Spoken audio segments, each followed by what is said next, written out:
तो इस पॉइंट पे ये जो बी डायग्राम है, ये जो डॉटेड एरो मैंने लगाया, ये एक डमी एक्टिविटी है। इसका मकसद क्या था, यहाँ पर जो लॉजिक डेवलप पहले नहीं हो रहा था, उस लॉजिक को डेवलप करने के लिए यहाँ पर मजबूरन मुझे ये एक्टिविटी इंट्रोड्यूस करवानी पड़ी, जिसको मैं डमी एक्टिविटी बोलता हूँ। अब इसके इंट्रोडक्शन के बाद मेरी लॉजिक सेट हो गई है, यानी कि एक्टिविटी बी जो डिपेंडेंट थी ए और सी के ऊपर, यानी एक्टिविटी ए और एक्टिविटी सी खत्म होगी तो एक्टिविटी बी का आगाज होगा। वो अब मेरी लॉजिक सेट हो चुकी है।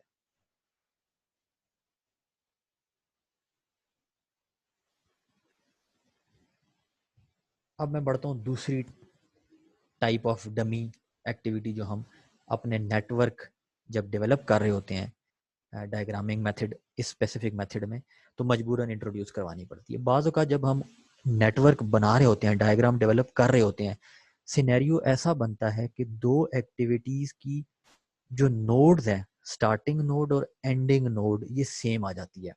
ये यूनिक होनी चाहिए, वो दोनों सेम आ जाती है। यानी कि स्टार्टिंग वाली नोड को हम आई नोड बोलते हैं और एंडिंग वाली को जे नोड बोलते हैं। अब ये दोनों यूनिक नहीं होती। इन दोनों, इस डायग्राम में एक्टिविटी 1 और एक्टिविटी 2 की, दोनों की आई और जे नोड सेम आ रही है, लेकिन जब हम डायग्राम ड्रॉ करते हैं तो ये दोनों एक्टिविटीज की आई और जे नोड यूनिक होनी चाहिए, एक अलग नंबर होना चाहिए दोनों एक्टिविटीज का। तो वो अलग नंबर या अलग यूनिक नोड देने के लिए अगेन हमें मजबूरन एक डमी एक्टिविटी इंट्रोड्यूस करवानी पड़ती है। ये आप डायग्राम देख सकते हैं, नीचे जो दी गई डायग्राम्स हैं, ये डिफरेंट वेज हैं जिनसे आप अपनी जो एक्टिविटीज़ हैं, नंबरिंग डमी जिसको हम बोलते हैं, वो आप ऐड करवा सकते हैं। एक तरीकाकार ये है कि यहाँ पर हम ये डमी एक्टिविटी,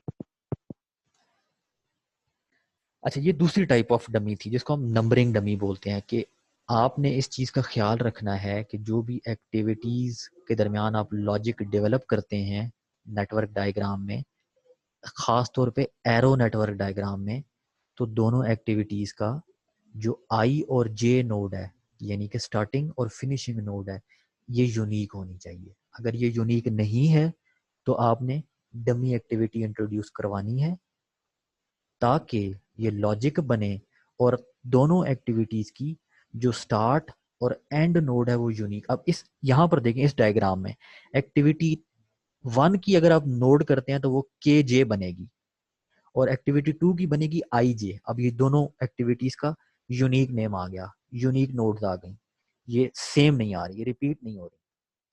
तो ये दूसरी टाइप ऑफ डमी एक्टिविटी है।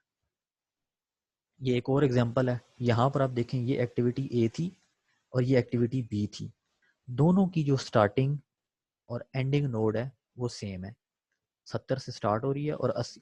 अब इससे पहले कि मैं आगे मूव करूं, ये जो नोड के अंदर नंबरिंग है, ये आप अपनी मर्जी से दे सकते हैं, मतलब, लेकिन ये होना एक स्पेसिफिक सीक्वेंस के हिसाब से चाहिए, मतलब 5, 10, 15, 20 इस तरह भी दे सकते हैं, 1, 2, 3, 4, 5, 6, 7, 8, 9 इस तरह भी दे सकते हैं, 10, 20, 30, 40, 50, 60 इस तरह भी दे सकते हैं।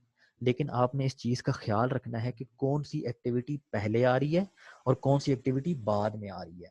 जो एक्टिविटी पहले आ रही होगी उसको आपने लोअर नंबर दे देना है, जो एक्टिविटी बाद में आ रही होगी उसको आपने हायर नंबर दे देना है, ताकि एक सीक्वेंस बना रहे, एक लॉजिक बनी रहे। अब इसमें भी आपके पास मजबूरन आपने यहाँ पे डमी एक्टिविटी ऐड करनी है, अगर नहीं करेंगे तो ये नेटवर्क गलत तस्वर होगा। तो यहाँ पर हम एक डमी एक्टिविटी डाल देंगे, ये डमी एक्टिविटी मैंने डाल दी 75। अब एक्टिविटी ए और एक्टिविटी बी दोनों का जो नोड है वो यूनिक हो गया। ये थी नंबरिंग डमी। तीसरी डमी थी स्टार्ट या फिनिश डमी। अब आप देखें, ये लेट्स सपोज हमारे पास पॉइंट नोड 2 से दो एक्टिविटीज जा रही थी और नोड 3 से दो एक्टिविटीज निकल रही थी, लेकिन नोड 2 और नोड 3 से पहले कोई एक्टिविटी नहीं थी, यानी कि नोड 2 और नोड 3 से पहले कोई एक्टिविटी नहीं थी। ये पॉइंट हमारे प्रोजेक्ट का इनिशिएशन पॉइंट था। तो जब भी आपके पास इस तरह का सिनेरियो बने तो वहां पर आपने हमेशा एक नोड या डमी एक्टिविटी इंट्रोड्यूस करवा देनी है, जिससे आपको ये पता लगे कि यहाँ पर आपका जो प्रोजेक्ट है या स्टार्ट हो रहा है, अगर एंडिंग पर भी आपकी डायग्राम में इस तरह का सिनेरियो बन रहा है तो वहां पर भी आप इस तरह का नोड दे दें। अगर आप स्टार्ट पर दे रहे हैं तो वो स्टार्ट पे डमी कंसिडर होगी, अगर आप फिनिश पर दे रहे हैं तो वो फिनिश डमी कंसिडर होगी। अब हम आते हैं कि जो एरो डायग्रामिंग का बेसिक क्या कह लें उसका स्ट्रक्चर, कि आपने जब डायग्राम बनानी है तो उस डायग्राम का बेसिक स्ट्रक्चर क्या होना चाहिए। तो उसका स्ट्रक्चर क्या होना चाहिए कि जी आपने एरो लगाना है, एरो के स्टार्ट पे एक नोड आ जाएगी और एरो के एंड पे दूसरी नोड आ जाएगी। इसको कोई भी आप नंबर दे सकते हैं, 5, 10, 1, 2 या 10, 20। अब जब एरो होगा, एरो के ऊपर आपने एक्टिविटी का नाम डाल देना है और एरो के नीचे उस एक्टिविटी की ड्यूरेशन डाल देनी है आपने। ये जिस तरह एक एग्जांपल आपको सामने नज़र आ रही है, ये जिसमें 4 एक्टिविटीज़ थी, चारों में फिनिश टू स्टार्ट का रिलेशनशिप था और चारों की ड्यूरेशन जो हमें दी गई थी वो 3 दिन है, 5 दिन है, 2 दिन है और 7 दिन है। तो ये मैंने डायग्राम ड्रॉ कर दी। अब इसके अंदर मैंने जो नोड्स हैं इनके अंदर जो नंबर रखा वो 5, 10, 15, 20, 25, 30 इस हिसाब से रख दिया। आप इसको 1, 2, 3, 4, 5 उस तरह भी रख सकते हैं, 10, 20, 30, 40, 50, 60 उस तरह भी रख सकते हैं। ये एक एग्जांपल है। मिसाल के तौर पे आपकी एक एक्टिविटी थी जी, कंक्रीट आपने फुटिंग की पोरिंग करनी है। तो ये मेरी एक्टिविटी आ गई, एक्टिविटी का नाम ऊपर आ गया, इस एरो के नीचे उसकी ड्यूरेशन में डाल दूंगा और यहाँ पर ये मेरी स्टार्टिंग नोड है और ये मेरी एंडिंग नोड है। ये सेम उसी की रिप्रेजेंटेशन है। ये पॉइंट, इस पॉइंट को जब भी आपने नेटवर्क बनाना है तो इस पॉइंट को याद रखना है कि जो आपकी एंडिंग नोड है ये हमेशा ग्रेटर होनी चाहिए स्टार्टिंग नोड से, ताकि एक लॉजिक बना रहे आपकी डायग्राम का। ये इवेंट नंबरिंग में बता दिया, यहाँ पर ये यूनिक होना चाहिए तमाम एक्टिविटीज़ का, सर सेम किस नहीं। तरह बड़ा होना चाहिए? क्या जी? ये ड्यूरेशन जो है ये ठीक है जी, ये एक और एग्जांपल थी जिसमें दोनों एक्टिविटीज़ की जो नोड्स हैं या उनका जो नंबर है वो यूनिक नहीं है, दोनों का सेम है। तो उसके लिए हमने ये डमी इंट्रोड्यूस करवाई। डमी इंट्रोड्यूस कराई तो दोनों एक्टिविटीज़ की जो नोड्स हैं वो अब यूनिक हो गई हैं। ये एक और एग्जांपल है डिपेंडेंट एक्टिविटीज़ सर ऑफ। ये नंबर हम ABC में भी दे सकते हैं? ये एक और एग्जांपल है, हमने कंक्रीट पोर की, उसके बाद अगले अगला जो स्टील वर्क का काम था, यानी कि अगर मैंने कॉलम वर्क ख़त्म किया, कंक्रीटिंग कर ली, तो ऊपर अब मेरे पास जो स्लैब की बीम का स्टील था वो मैंने सीधा कर दिया। यहाँ पे एक्सक्यूज मी सर। जी जी। ठीक है सर। ये एक अच्छा, अब जब हम नेटवर्क डायग्राम जनरेट कर रहे होते हैं, बना रहे होते हैं, हमारे पास डिफरेंट सिनेरियोज बन रहे होते हैं। मिसाल के तौर पे एक सिनेरियो है जिसको हम मर्ज सिनेरियो बोलते हैं। मर्ज का मतलब है कि दो डिफरेंट एक्टिविटीज एक नोड पे आके ख़त्म होंगी, ये मर्ज इसको बोलते हैं। इस एग्जांपल में हमारे पास एक्टिविटी सी जो है ये ए और बी एक्टिविटी पर डिपेंडेंट थी, कि एक्टिविटी ए और एक्टिविटी बी ख़त्म होगी तो एक्टिविटी स्टार्ट सी स्टार्ट होगी। अब ये जो सिनेरियो है ये मर्ज सिनेरियो इसको बोलते हैं। दूसरा सिनेरियो क्या हो सकता है कि जी हमारा जो एक्टिविटी, इस एग्जांपल में देखें, एक्टिविटी ए ख़त्म हुई, एक्टिविटी ए ख़त्म होने के बाद एक्टिविटी बी भी स्टार्ट हुई और एक्टिविटी सी भी स्टार्ट हुई।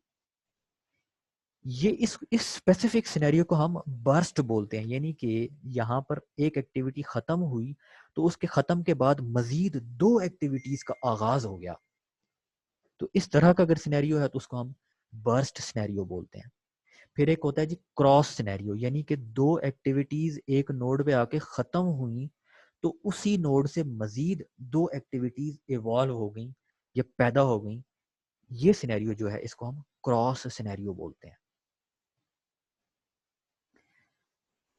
ये एक और फिगर है, इसमें एक्टिविटी डी और एक्टिविटी ई दोनों जो हैं एक्टिविटी ए बी और सी पर डिपेंडेंट था।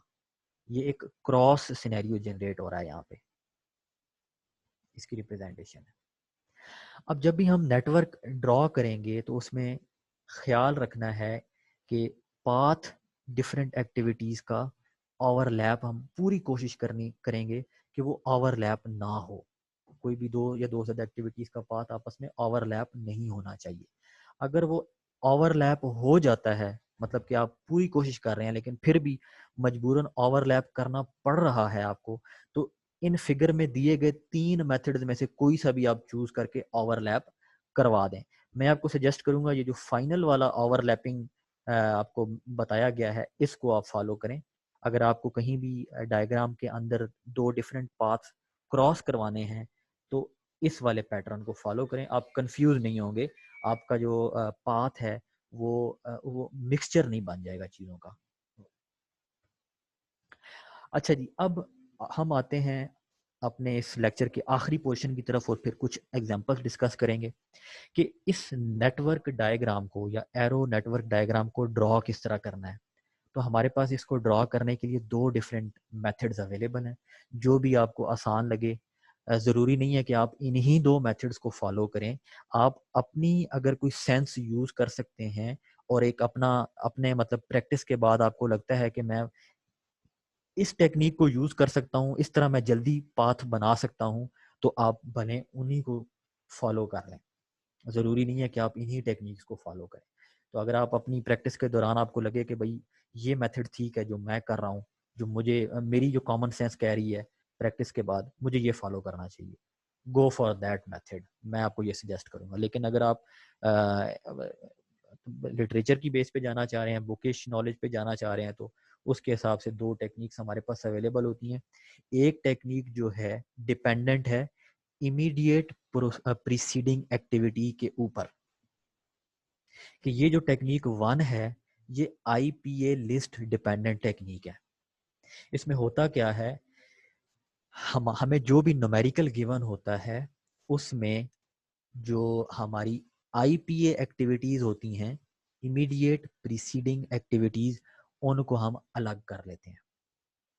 हमारे पास जो स्टार्टिंग एक्टिविटी होती है उसका कोई आईपीए नहीं होता, क्योंकि वो तो स्टार्ट हो रही है, उससे पहले तो एक्टिविटी होती ही कोई नहीं है। तो इसलिए जो मेरी स्टार्टिंग एक्टिविटी होगी उसकी आईपीए नहीं बनती। अगले पॉइंट पे मैं क्या करता हूं कि जो मेरी एंडिंग एक्टिविटी है उस स्पेसिफिक प्रोजेक्ट की या न्यूमेरिकल की, उस एंडिंग एक्टिविटी को मैं पेज के राइट साइड पे ड्रॉ कर लेता हूं। उस एंडिंग एक्टिविटी के हिसाब से जो इमीडिएट प्रीसीडिंग एक्टिविटीज होंगी उनको मैं ड्रॉ करता जाऊंगा और मैं प्रोजेक्ट के स्टार्ट तक पहुंच जाऊंगा। यानी कि मैं यानी कि एंडिंग से मैं स्टार्ट करूंगा एक्टिविटी लिस्टिंग। जो लास्ट एक्टिविटी होगी वो मैं लिखूंगा राइट साइड पे, और उसके बाद उस पॉइंट से जो इमीडिएट प्रीसीडिंग एक्टिविटीज आती जाएंगी वो मैं ड्रॉ करता जाऊंगा। ये मैं एग्जांपल के थ्रू आपको समझाता हूँ। लेट्स सपोज ये मेरे पास एक एग्जांपल 1 है। इसमें लेफ्ट कॉलम पे मेरे पास तमाम एक्टिविटीज दे दी गई हैं और राइट साइड पर इमीडिएट प्रीसीडिंग एक्टिविटीज बता दी गई हैं कि एक्टिविटी बी की जो इमीडिएट प्रीसीडिंग एक्टिविटी है वो एक्टिविटी ए है, और एक्टिविटी ए तो स्टार्टिंग एक्टिविटी है, उससे पहले तो कोई एक्टिविटी है ही नहीं हमारे पास। फिर न्यूमेरिकल में मुझे ये भी बताया गया कि जो सी एक्टिविटी है उसकी आईपीए भी एक्टिविटी ए ही है, एक्टिविटी डी है उसकी बी सी है, और एक्टिविटी ई की भी सी है, और एक्टिविटी एफ की जो इमीडिएट प्रीसीडिंग एक्टिविटी है वो भी एक्टिविटी सी ही है।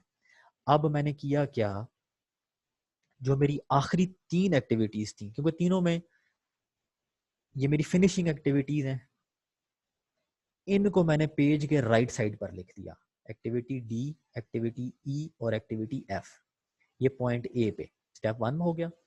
उसके बाद इन तीनों एक्टिविटीज की आईपीएज मैंने देखी, इमीडिएट प्रीसीडिंग एक्टिविटीज। एफ की मैंने देखी वो सी है, वो मैंने ये पॉइंट बी पे लिख दी। ई की मैंने देखी वो भी सी है, यहां पर लिख दी। डी की मैंने देखी, इसकी 2 आईपीएज हैं बी और सी, वो मैंने ये ड्रॉ कर दी। अब मैं आता हूं अपने अगले पॉइंट की तरफ। अब आपने एक्टिविटी बी और एक्टिविटी सी जो है इनका ड्रॉ करना रह गया है। आपकी एक्टिविटी बी और एक्टिविटी सी जो है, इसके आईपीएस क्या हैं? एक्टिविटी ए और एक्टिविटी ए, दोनों के लिए जो इमीडिएट प्रीसीडिंग एक्टिविटी हैं वो ए ही है। तो फिगर में मैंने क्या किया, एक्टिविटी बी और एक्टिविटी सी दोनों को एक्टिविटी ए के साथ जोड़ दिया। अब आप ये देखें, लॉजिक डेवलप हो चुका है हमारा। टिल दिस पॉइंट एक्टिविटी ए खत्म होगी तो बी और सी स्टार्ट होगी। ये देखें, एक्टिविटी ए खत्म होगी तो बी और सी स्टार्ट होगी, लॉजिक बन गया। अगला पॉइंट क्या था? एक्टिविटी डी जो है वो बी पर डिपेंडेंट है। एक्टिविटी आपकी जो डी है, सॉरी, ये जो डी एक्टिविटी है ये आपकी बी और सी पर डिपेंडेंट है। अब यहां पर आपको लॉजिक डमी इंट्रोड्यूस करवानी पड़ेगी। अगर आप यहां पर ये डमी इंट्रोड्यूस नहीं करवाते तो आपकी जो नेटवर्क डायग्राम है ये आप ख़त्म या कंप्लीट नहीं कर सकते, अचीव नहीं कर सकते, क्योंकि मेरी जो डी एक्टिविटी है ये बी एक्टिविटी और सी एक्टिविटी दोनों पर डिपेंडेंट है कि बी और सी एक्टिविटीज खत्म होंगी तो उसके बाद एक्टिविटी डी स्टार्ट होगी। तो ये लिंक जनरेट करने के लिए, ये लॉजिक डेवलप करने के लिए, ये रिलेशनशिप डेवलप करने के लिए मुझे यहाँ पर एक डमी एक्टिविटी इंट्रोड्यूस करवानी पड़ी, जिसका एरो मैंने डी की तरफ रखा। इसका मतलब क्या हुआ कि एक्टिविटी बी यहाँ से यूं आई, एक्टिविटी सी का इस पॉइंट से आके ऊपर की जाने मूव कर गई। अब एक्टिविटी बी और एक्टिविटी सी दोनों जो हैं वो डी को जाके टारगेट कर रही हैं, तो हमारी ये लॉजिक यहाँ पर अचीव हो गई। फिर मेरे पास एक्टिविटी ई और एफ दोनों सी पर डिपेंडेंट थी। यहाँ पर ये लॉजिक ऑलरेडी डेवलप्ड है, एरो लग रहा है यहाँ पर, और इस नोड से एक्टिविटी ई का भी आगाज हो रहा है और एक्टिविटी एफ का भी आगाज हो रहा है। अब यहाँ पर एक्टिविटी डी, ई और एफ पे मेरा प्रोजेक्ट खत्म हो जाता है, लेकिन इनको मैंने खुली हवा में तो नहीं छोड़ना ऑब्वियसली। तो यहाँ पर मैंने एक और नोड इंट्रोड्यूस करवा दी, जिसका मतलब ये हुआ कि ये मेरी अब एंडिंग एक्टिविटीज हैं जो इस नोड पे आके मर्ज कर चुकी हैं। अब यहाँ पर मेरे पास कितने पाथ बने? ए बी डी एक पाथ, ए सी ई दो पाथ, ए सी एफ तीसरा पाथ, ए बी, बस ये तीन तीन पाथ हमारे पास बने स्पेसिफिक डायग्राम में। इन तीन पाथ की जब मैं एक्टिविटीज की ड्यूरेशन कैलकुलेट करूंगा तो इनमें से एक पाथ ऐसा होगा जो क्रिटिकल पाथ कंसिडर होगा। और वो कैलकुलेशन हम कैसे करेंगे? वो हमारा पार्ट बी जो लेक्चर का है उसमें हम ये चीज कवर करेंगे। आज के लेक्चर में सिर्फ जो है इनको ड्रॉ करना हम सीख रहे हैं। एक और सर एग्जांपल, जी एक छोटा सा क्वेश्चन। इसमें आप देखें ये एक्टिविटीज दे दी गई हैं आई तक, ठीक है, और मेरे पास आईपीए लिस्ट बता दी गई है, इमीडिएट प्रीसीडिंग एक्टिविटी। इससे मुझे ये अंदाजा हुआ कि यहाँ पर मेरी जो तीन एक्टिविटीज हैं ए बी और सी, ये मेरी स्टार्टिंग एक्टिविटीज हैं। लेकिन टेक्निक वन को मद्देनजर रखते हुए जो मेरी लास्ट दो एक्टिविटीज हैं उनको मैंने सबसे पहले ड्रॉ कर लिया। ये मैंने सबसे पहले लास्ट टू एक्टिविटीज ड्रॉ कर ली। अब एच और आई, इन दो एक्टिविटीज की आईपीएज मेरे पास हैं डी एंड जी, वो मैंने यहाँ पर ड्रॉ कर दी। अब मैं फर्दर मूव करता हूँ अगले पॉइंट पे। जब यहाँ, अब इस पॉइंट तक मैं ड्रॉ कर चुका हूँ डायग्राम, अब मैं पीछे मूव करता हूँ। जब मैं पॉइंट जी पर आता हूँ तो जी पॉइंट पे मेरे पास दो एक्टिविटीज हैं ई एंड एफ। ये मेरा जी पॉइंट है, इस पे मेरे पास दो एक्टिविटीज होनी चाहिए ई एंड एफ, ये मैंने ड्रॉ कर दी। यहाँ पर एक, क्योंकि इन दो एक्टिविटीज का नोड अब सेम हो रहा है तो हमारी जो लॉजिक बन रही है डायग्राम की वो इस पॉइंट पर गलत है। फिलहाल हम उसको करेक्ट नहीं करेंगे, फिलहाल हम अपनी डायग्राम बनाएंगे, ये करेक्शन हम एंड पर जाकर करेंगे। तो मैंने ये जी एक्टिविटी का लिंक दे दिया एक्टिविटी ई के साथ और एक्टिविटी एफ के साथ। फिर मैंने देखा एक्टिविटी एफ जो है मेरी, ये ए बी और सी तीन के साथ कनेक्ट हो रही है। ये मेरी एक्टिविटी एफ जो है ये बी के साथ मैंने इसको लिंक दे दिया, सी के साथ मैंने लिंक दे दिया। अब इसका ए के साथ मैंने लिंक किस तरह देना है, अगेन उसका लिंक देने के लिए मुझे यहाँ पर एक डमी एक्टिविटी इंट्रोड्यूस करवानी पड़ेगी, तब ही मैं इस लॉजिकल डायग्राम का जो ये रिलेशनशिप बनता है एक्टिविटी एफ का ए बी और सी के साथ, वो मैं अचीव करवा सकूंगा। अगर ये मैं डमी एक्टिविटी नहीं देता यहाँ पर, तो मैं वो लॉजिक अचीव नहीं कर सकता। अब जब पीछे मूव करता हूँ, एक्टिविटी ई बी जो है वो ए बी और सी तीनों पर डिपेंडेंट है। डायग्राम पर मैं आया, ये एक्टिविटी ई मैंने लिखी, अगेन डमी मैं पहले से इंट्रोड्यूस करवा चुका हूँ, तो ये ए के साथ भी कनेक्ट हो चुका, बी के साथ भी कनेक्ट हो चुका, सी के साथ भी कनेक्ट हो चुका। अब मैं पीछे आया तो मेरे पास एक्टिविटी ए बी सी ये तीनों इनिशिएटिंग एक्टिविटीज हैं। तो मैंने क्या किया, इन तीन एक्टिविटीज को एक स्टार्टिंग नोड के साथ कनेक्ट कर दिया, जिसका मतलब ये हुआ कि इस नोड से मेरी तीन एक्टिविटीज स्टार्ट हुई, ए बी और सी। डी एक्टिविटी डिपेंड कर रही थी ए पे, ये डी एक्टिविटी डिपेंड कर रही है ए पे, लॉजिक ठीक चल गया। ई एक्टिविटी डिपेंड कर रही थी ए बी सी पे, मेरी ई एक्टिविटी जो है वो ए बी और सी ठीक डिपेंड कर चुका है। अब यहां पर अगेन एक एरर है हमारे पास, अगर आप नोट करें एक्टिविटी बी और सी पे यूनिक नोड्स नहीं है हमारे पास, तो मजबूरन हमें इस पॉइंट पे एक और नोड इंट्रोड्यूस करवानी पड़ेगी। ये मैंने नोड इंट्रोड्यूस करवा दी। अब जब मैंने यहाँ पर नोड इंट्रोड्यूस करवाई तो मेरी ये लॉजिक रिटेन हो गई, एक्टिविटी ए बी और सी जो ई जिन पर डिपेंड कर रहा था। अब मैं एफ पर मूव करता हूँ, अगेन वहां पे वो ए बी सी तीन एक्टिविटीज पर डिपेंडेंट था। अब यहाँ पर भी वो गलती आ रही है, तो यहाँ पर भी मुझे एक डमी इंट्रोड्यूस करवानी पड़ी D3 के नाम से। जब मैंने ये डमी इंट्रोड्यूस करवा दी, अब लॉजिक बन गया, ए एक्टिविटी फिर बी और यहां से सी एक्टिविटी, ये तीनों जाके एफ को टारगेट कर रही है। तो ये वाली लॉजिक भी डेवलप हो गई। और जी पर मेरे पास ई और एफ था, ये पॉइंट एक्टिविटी जी मैंने डाली, तो ये ई और एक्टिविटी एफ पर डिपेंड था, ये भी लॉजिक बन गई। और एच जो मेरे पास था वो डी और जी पर डिपेंडेंट था, तो ये मेरी जो एच है ये यहाँ से डी और यहाँ से जी के साथ कनेक्ट हो गया। और जो मेरा आई था वो भी डी और जी के साथ कनेक्ट था, लेकिन अगेन यहाँ पर मुझे एक डमी एक्टिविटी इंट्रोड्यूस करवानी पड़ेगी ताकि मेरी जो लॉजिक है वो रिटेन रहे। अब ये जो है मेरे पास फाइनल फिगर बनी इस स्पेसिफिक न्यूमेरिकल के हिसाब से। ये तो थी मेरी टेक्निक 1। अब मैं टेक्निक 2 की जाने बढ़ता हूँ। टेक्निक 1 में तो हमने देखा कि जो मेरी सबसे आखिरी एक्टिविटी थी उसको मैंने पेज के राइट साइड पे ड्रॉ कर दिया, और उस आखिरी एक्टिविटी के हिसाब से जो आईपीएज बन रही थी उनको मैं साथ साथ कनेक्ट करता गया, डमी एक्टिविटीज डालता गया, कनेक्ट करता गया, डमी एक्टिविटीज डालता गया, और मैं प्रोजेक्ट के स्टार्ट तक पहुंच गया और मैंने अपना नेटवर्क डायग्राम कंप्लीट कर दी, और उसको फिर मैंने वेरीफाई भी करके चेक कर लिया। अब मैं तो टेक्निक 2 की तरफ। जब हम टेक्निक 2 ड्रॉ करते हैं, टेक्निक 2 को यूज करके नेटवर्क डायग्राम ड्रॉ करते हैं, तो ये एक्टिविटी टू एक्टिविटी हम मूव करते हैं। पहले हम डायरेक्ट जो थे लास्ट एक्टिविटी पे मूव कर गए थे, और जो मेरी आईपीए की लिस्ट थी उसको मैंने फॉलो अप कर दिया था।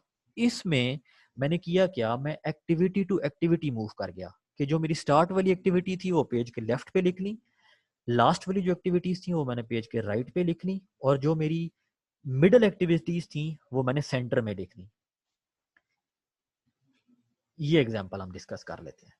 ये एग्जांपल है बेसिकली टेक्निक 2 पर। तमाम एक्टिविटीज जो हैं, जो स्टार्ट वाली एक्टिविटी है उसको पेज के लेफ्ट पे लिख दिया मैंने, जो मेरी एंड वाली एक्टिविटीज हैं उनको मैंने राइट साइड पर लिख दिया, और जो बीच वाली एक्टिविटीज हैं उनको मैंने बीच में लिख दिया। अब इनके दरमियान जो लॉजिक यहां पर बनता है यूजिंग आईपीएज, वो मैं एक एक करके ड्रॉ करता गया।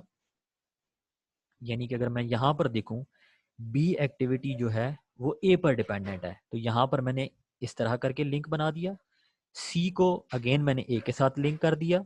यहाँ पर डी एक्टिविटी जो है इस बी के साथ भी कनेक्ट होनी चाहिए और सी के साथ भी कनेक्ट होनी चाहिए, और ई और एफ एक्टिविटी दोनों सी के साथ कनेक्ट होनी चाहिए। ये फिगर देखें, यहां पर हमने एक रफ कनेक्शन इन तमाम एक्टिविटीज में डाल दिया। अब हमने इस कनेक्शन में जितनी डमी एक्टिविटीज आनी चाहिए वो डालनी है, और जो रिडंडेंट या अननेसेसरी डमीज हैं उनको हमने ख़त्म कर देना है। मसलन यहाँ पर इस डमी की ज़रूरत नहीं है, मैंने ख़त्म कर दी। ये सी पॉइंट पे इस डमी की ज़रूरत नहीं है, ये भी मैंने ख़त्म कर दी। इस डमी की भी मुझे ज़रूरत नहीं है, ये भी मैंने ख़त्म कर दी। यहाँ पर ये दो डमीज़ की भी ज़रूरत नहीं है, ये भी मैंने ख़त्म कर दी। लेकिन ये वाली जो डमी है, जो एक्टिविटी सी से स्टार्ट होती है और डी पर ख़त्म होती है, इसकी मुझे ज़रूरत थी, क्योंकि न्यूमेरिकल में मुझे ये बताया गया कि जो एक्टिविटी डी है ये बी और सी दोनों पर डिपेंडेंट है। अब यहाँ पर अगर मैं ये डमी एक्टिविटी नहीं डालता तो मेरी लॉजिक डेवलप नहीं हो सकती थी, क्योंकि डी एक्टिविटी बी और सी दोनों पर डिपेंड कर रही है। तो इन दोनों की डिपेंडेंसी को अचीव करने के लिए मुझे इस डी एक्टिविटी तक एक लॉजिक डमी ऐड करनी पड़ी। जब ये मैंने डमी ऐड कर दी तो मेरा लॉजिक सारा सेट हो गया। अब ये डी ई और एफ तमाम एक्टिविटीज जो हैं ये एंडिंग एक्टिविटीज हैं, तो इनको मैंने फिगर को एक ख़त्म करने के लिए एक मैंने नोड ड्रॉ की और तमाम की डायरेक्शन उस तरफ मैंने कर दी। तो इस तरह करके ये मेरी डायग्राम बन के आपके सामने इस स्पेसिफिक न्यूमेरिकल पे आपकी नज़रों के सामने आ गई। ये मेरे पास एक्टिविटीज़ हैं, इनकी मुझे आईपीए लिस्ट बता दी गई है। स्टार्टिंग एक्टिविटी है मेरे पास ए, मैंने अपना नेटवर्क स्टार्ट किया एक्टिविटी ए से, ये मैंने एक्टिविटी ए बना दी। फिर मेरे पास एक्टिविटी बी और सी जो हैं ये दोनों एक्टिविटी ए पर डिपेंड कर रही हैं। तो एक्टिविटी ए जब खत्म हुई तो उस नोड से मेरे पास दो एक्टिविटी स्टार्ट हो रही हैं, एक्टिविटी बी और एक्टिविटी सी, क्योंकि ये दोनों एक्टिविटी ए पर डिपेंड कर रही थी। फिर मैंने एक्टिविटी डी को देखा जो बी पर डिपेंड कर रही थी।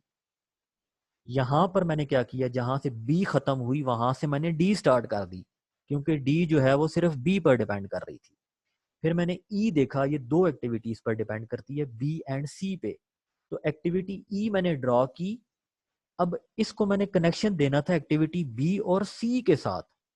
अगर मैं इसको डायरेक्ट कनेक्शन देता हूं तो लॉजिक नहीं बनती, मुझे यहाँ पर दो डमी एक्टिविटीज डालनी पड़ेंगी। जब मैं दो डमी एक्टिविटीज डालता हूं तो एक्टिविटी ई का लिंक ऑटोमेटिकली बी और सी के साथ बन जाता है। फिर मैं जब मूव करता हूँ एफ पे, एक्टिविटी एफ सिंपल आपने यहाँ ड्रॉ की, ये सी के साथ कनेक्ट हो गई। एक्टिविटी डी जी पर आया, ये दो से कनेक्ट हो रही है, ये एक्टिविटी जी है, ये एक्टिविटी डी और एक्टिविटी ई दोनों के साथ लिंक हो रही है। तो यहाँ पर अगेन मुझे एक डमी एक्टिविटी इंट्रोड्यूस करवानी पड़ेगी ताकि एक्टिविटी डी और ई दोनों का रिलेशन इसके साथ अटैच हो सके, बन सके। मैं जब आगे मूव करता हूँ एक्टिविटी एच पे तो वो ई के साथ लिंक होनी चाहिए। तो सिंपल ई पहले से मौजूद है यहाँ पे, इसको एच के साथ मैंने लिंक कर दिया। और एक्टिविटी आई जो है वो ई और एफ के साथ लिंक होनी चाहिए। ये एक्टिविटी आई है, एफ के साथ तो पहले से ये लिंक थी, लेकिन ई के साथ लिंक करवाने के लिए मुझे मजबूरन यहाँ पर डमी एक्टिविटी इंट्रोड्यूस करवानी पड़ेगी। जब मैं यहाँ पर डमी एक्टिविटी इंट्रोड्यूस करवाता हूँ तो अब एक्टिविटी ई और एक्टिविटी एफ दोनों का कनेक्शन जाके बनता है एक्टिविटी आई के साथ। और मैं एक्टिविटी जी एच और आई, क्योंकि मेरी ये एंडिंग एक्टिविटीज हैं, इनको नोड 40 पे जाके मैं एंड कर देता हूँ। तो ये जो आज हमने टेक्निक पढ़ी ये है एक्टिविटी ऑन एरो डायग्रामिंग मेथड। अब अगर किसी